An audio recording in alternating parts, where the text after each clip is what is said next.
This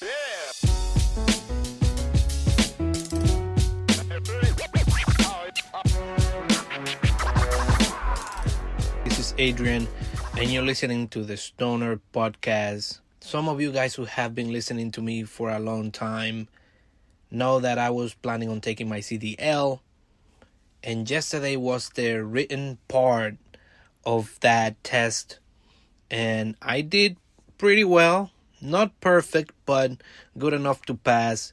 It was broken down into 3 parts, and 2 of them I did very good, and 1 I did okay. But even that one that I did sort of okay, I still did pretty good to pass. So don't worry about me. You're in good hands if you are my passenger. If I become a school bus driver, your kids are going to be safe. Don't worry about it. But anyways, let's jump into the episode breakdown. I will be talking about AI, machine learning, and my theory for what I think this life is all about. This life that we're living right now. Then I'm going to move on to talk about how I took a test. Not the CDL test, but a COVID test. Some shenanigans ensued, and I'm going to tell you a little bit about that. So remember a few episodes ago, I told you guys to check out this video. I think I put it under the social dilemma episode. Well, I hope you guys went ahead and checked that video out, because I'm using that video as the base for my theory. I think I ended up linking multiple videos, but in one of the videos, GP Gray, my main guy on YouTube, explains that algorithms are bots that are created to perform a task. But before they do, they have to learn what task it is that they're doing. So either a human or a teacher bot is going to teach them what the task is. For simplicity, he explains that if you want an algorithm or a bot to learn to identify pictures of bees, you show the bot thousands of pictures of bees, and hopefully by the end of the day, the thing knows how to recognize a bee.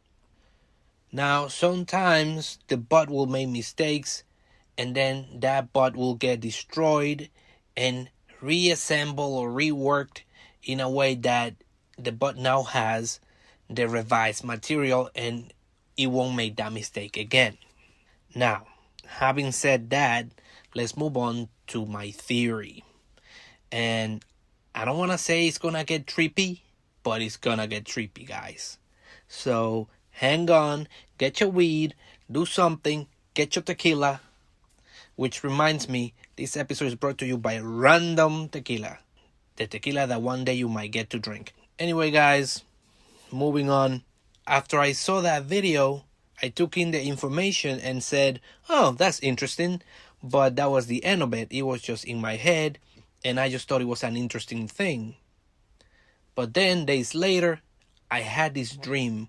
And in the dream, I seemed to have died. And then I remember that when I was a kid, I was like a preteen back then. Maybe, 9, 10 years old. From like 9 to 15 years old, every night I used to have this dream where I would die.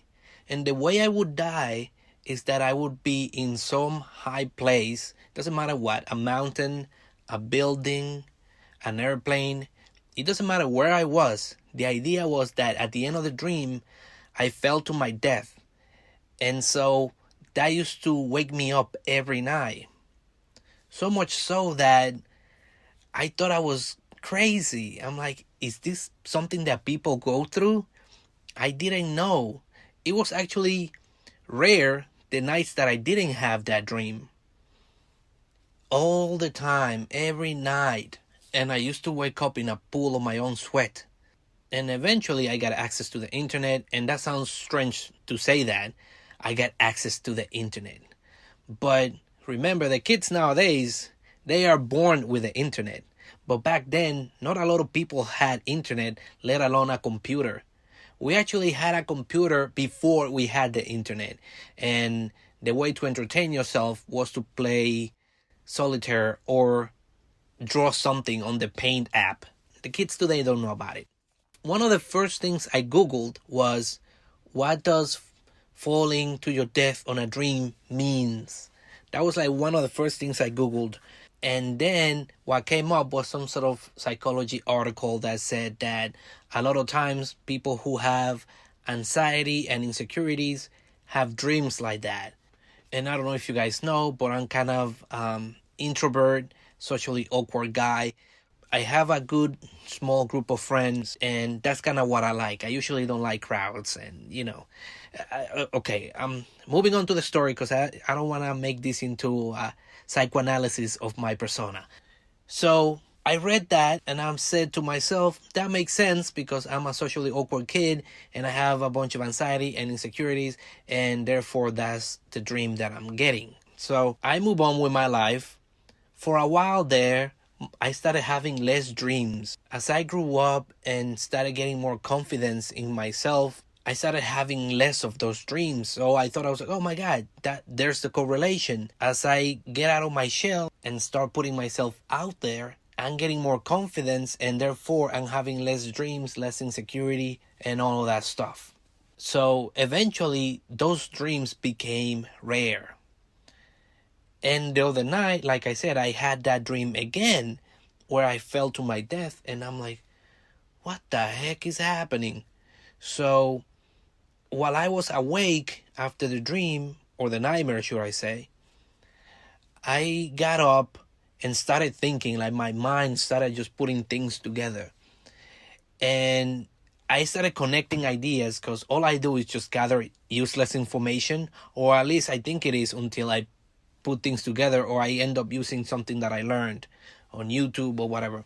So I'm just walking around and I start putting things together, and I'm like, my God, what if we are algorithms? What if we are bots programmed to do something and we don't know what it is, but we are doing the thing that we were programmed to do? To explain a little bit of what I'm connecting here, let me go back a little bit. So I don't know if you guys are familiar, but there is this whole theory that eventually computers will get so advanced that you can simulate real life, reality. And you could see that if you have ever played video games like GTA. You can see how realistic things are, even though it looks clunky to us. Like, oh, that's not real life. It's too clunky. But that's just the beginning. Have you been on that game and just explore and drive around? I used to do this thing where I wouldn't do missions or play the game or whatever.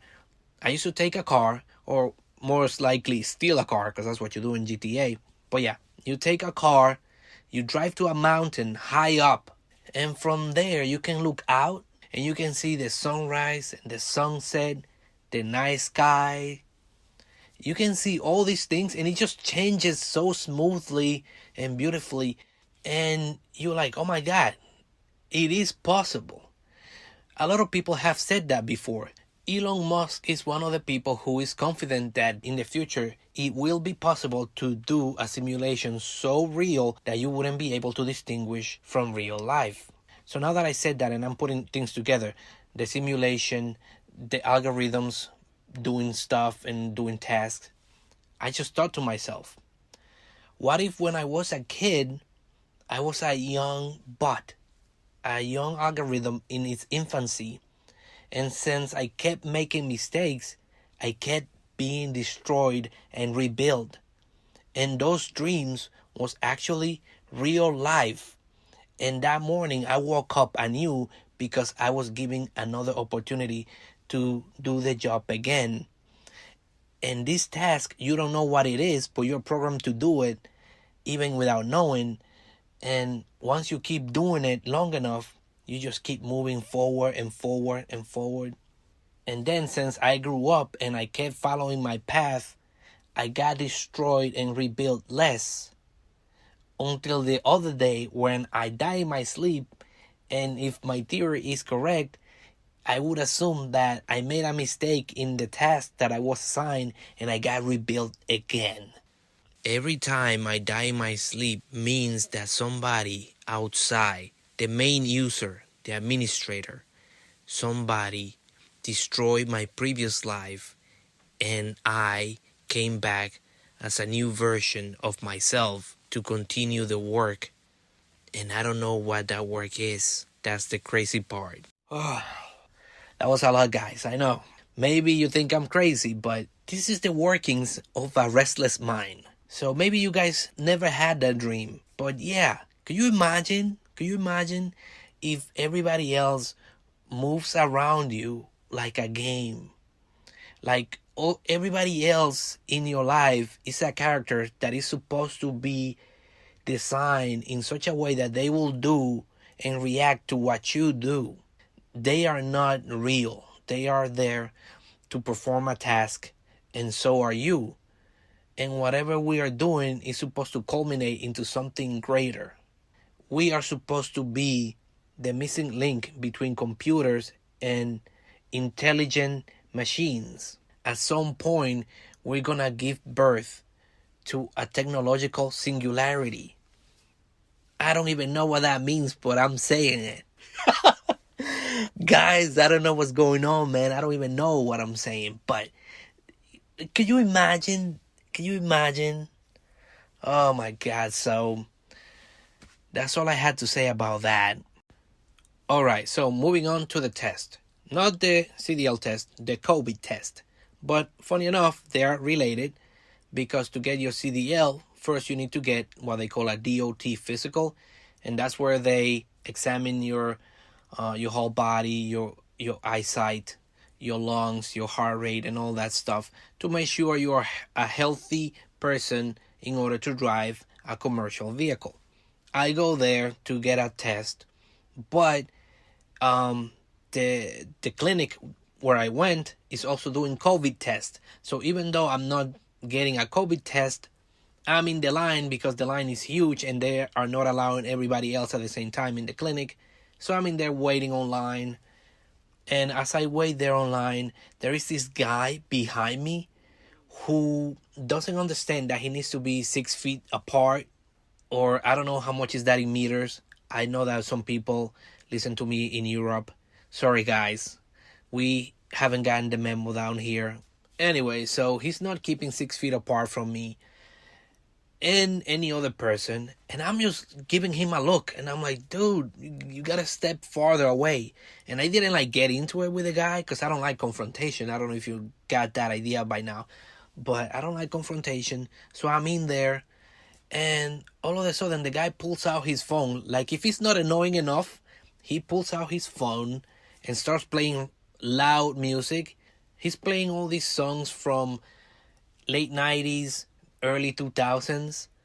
And I have to say, I have listened to those songs, but those songs haven't aged well. And I'm not going to describe this guy. I want you to imagine who he is and make your own picture in your head. He looks like he's from the streets and he wears a Snapple jacket. Now, I don't know if you know, but Snapple is a company who makes drinks and iced teas and all that. And usually they don't sell those. They usually give them away as a marketing tool or something, whatever. So he's behind me playing loud music. All of a sudden, he lowers his mask. He starts smoking a cigarette. And I'm like, Jesus. And the wind is blowing the smoke in my face. And I keep giving him looks. But I don't stare at him long enough so that he addresses me. So that keeps going on for a while. All of a sudden, a guy from the back in the line shouts. And then he's like, yo, yo. And then that other guy comes forward. They start talking. And they're too close to me now. I'm like, oh my God. And I keep edging away a little bit. I keep moving an inch or two at a time, trying to keep my distance from them. All of a sudden, that other guy lowers his mask and asks if he could have a few go at the cigarette. And that guy hands him the cigarette and they start sharing a cigarette. You cannot believe this shit right now. So I'm like, my guy, if you don't have COVID, you're going to have it tomorrow because you're an idiot. I didn't say that. I'm talking here like I went at it, but I didn't. All of this is happening in my head. And so I'm like, oh my God, I can't believe there are people out there that are this stupid. And I wanted to be angry at him, but I'm like, this guy is a fool. There is no way that if I start a conversation with him like a human being with manners and I try to address him respectfully, I don't think he's gonna give me the same thing back. I think he's gonna be an asshole. He's gonna get loud, and I don't want that. So I kinda just kept giving him looks every now and then and just deal with it, and hope I don't have corona right now. So yeah, that's that. That was the test. Anyway, guys, that's where I'm going to leave it for today. Thank you for listening, and I'll see you on the next one.